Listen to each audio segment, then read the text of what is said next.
أنت كرائد أعمال تحتاج إنك تحول نشاطك من نشاط تجاري عادي إلى نشاط تجاري رقمي، وهذا يعود إلى 3 أسباب: إما إنك تريد إنك توسع، أو إنك تريد إنك تقلل التكلفة، أو إنك ترفع الإيرادات. يعني من خلال الذكاء الاصطناعي أنت بترفع الإيرادات وتقلل التكلفة الخاصة بالأيدي العاملة وغيرها من المصاريف التشغيلية. وأيضا إذا أردت التوسع وربط نشاطاتك جميعها بنشاط واحد تجاري يدار عبر الذكاء الاصطناعي سيكون أسهل لك، لأن الذكاء الاصطناعي يعني يشتغل بقدرات تفوق قدرات الإنسان.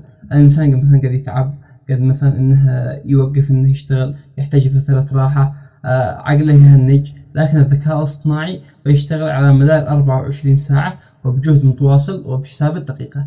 فلذلك يعني إحنا إيش نشتي؟ على أساس إن نحول نشاطنا التجاري إلى نشاط تجاري رقمي يعمل بالذكاء الاصطناعي.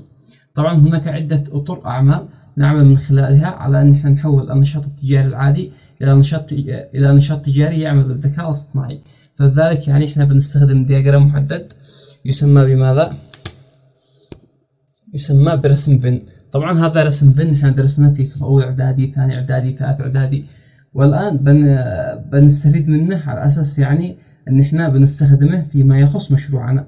يعني إحنا درسناه في السابق وما استفدناش منه بشيء، الآن بنستفيد منه. فإحنا إيش بنفعل؟ بنرسم دائرتين. أوكي، هذه الدائرة الأولى What can AI do؟